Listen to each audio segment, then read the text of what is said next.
নির্বাচন হয়েছে প্রায় 4 মাসের মতো অতিবাহিত হয়েছে।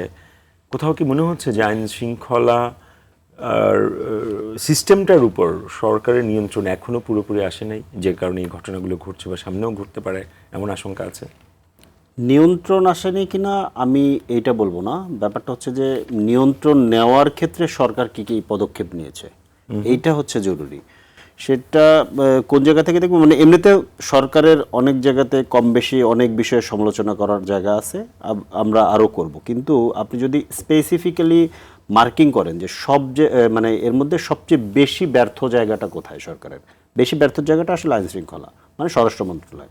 এখন এখানে প্রবলেমটা যেটা হয়েছে, স্বরাষ্ট্র মন্ত্রণালয় সরকার কিন্তু তাদের বলবো যে অন্যতম একজন যোগ্য ব্যক্তিকে বসিয়েছেন।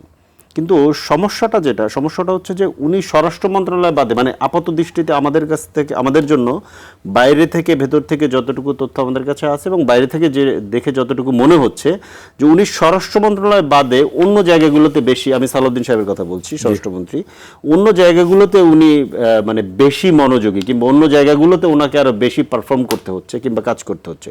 তো দিন শেষে উনি যত যোগ্য মানুষই হন, যত দক্ষ মানুষই হন, ওনার তো একটা মানে কি বলে যে ক্যাপাসিটির একটা সীমাবদ্ধতা আছে, মানুষ তো, তাই না?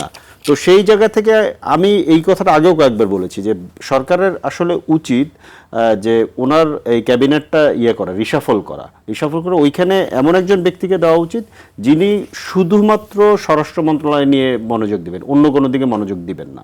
তাহলে যেটা হবে যে বাংলাদেশে এমনিতেই গণ অভ্যুত্থানের পরে আইন শৃঙ্খলা পরিস্থিতি যে মাত্রায় ভঙ্গুর ছিল, এটাকে ইন্টারিমের মতো একটা নন পলিটিক্যাল গভর্নমেন্ট এটাকে ঠিক আগের জায়গাতে আনার জন্য যে পরিমাণ দক্ষতা এবং সাপোর্ট দরকার ছিল, সেটা দক্ষতাও তাদের ওরকম ছিল না, সাপোর্টও তারা ওরকম পায়নি।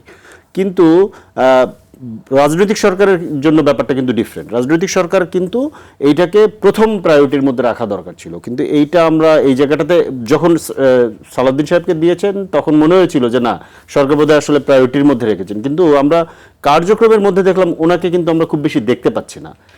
ইভেন ধরেন পার্লামেন্টে ধরেন উনি দেখা যাচ্ছে ইভেন প্রাইম মিনিস্টারের রিপ্লেসমেন্ট করতে উনি দাঁড়িয়ে যাচ্ছেন, কখনো ধর্মমন্ত্রী রিপ্লেসমেন্টে উনি দাঁড়িয়ে যাচ্ছেন।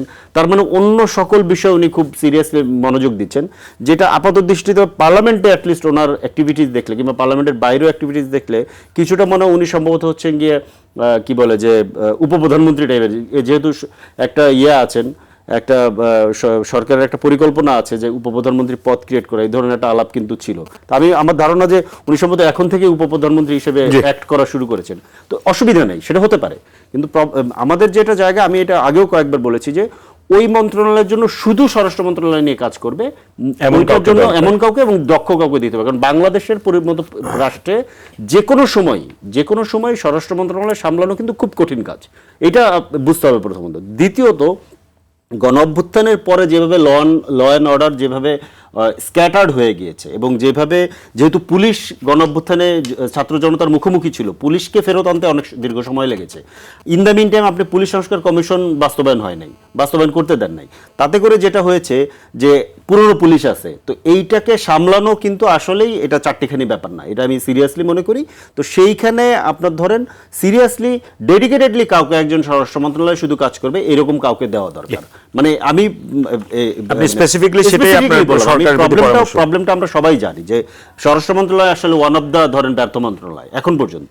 এখন এটাকে আবার সফল করার মানে কি বলে যে সুযোগ আছে, কিন্তু আপনাকে মন্ত্রী বদলাতে হবে, না হলে উনি আমার কাছে মনে হচ্ছেন যে উনি এটা আসলে মানে একক মনোযোগ দিলে নিশ্চয়ই এটা আরো বেটার কিছু হতো, এটা আমি বিশ্বাস করি। ওনার দক্ষতা আরো অনেক ভালো, কিন্তু উনি আসলে মনোযোগ দিতে পারছেন না। এটা স্বাভাবিক, একটা মানুষের ধরেন সবদিকে মনোযোগ থাকে না, মানে সামর্থ্যের তো সীমাবদ্ধতা, সবদিকে চাইলে তো আপনি 5টা মন্ত্রণালয় কিংবা 5টা জায়গায় মনোযোগ দিতে পারবেন না এট এ টাইম। রাষ্ট্র তো অনেক বড় ব্যাপার, তো সেই জায়গা থেকে সরকারের আসলে এই বিষয়টা সিরিয়াসলি বিবেচনা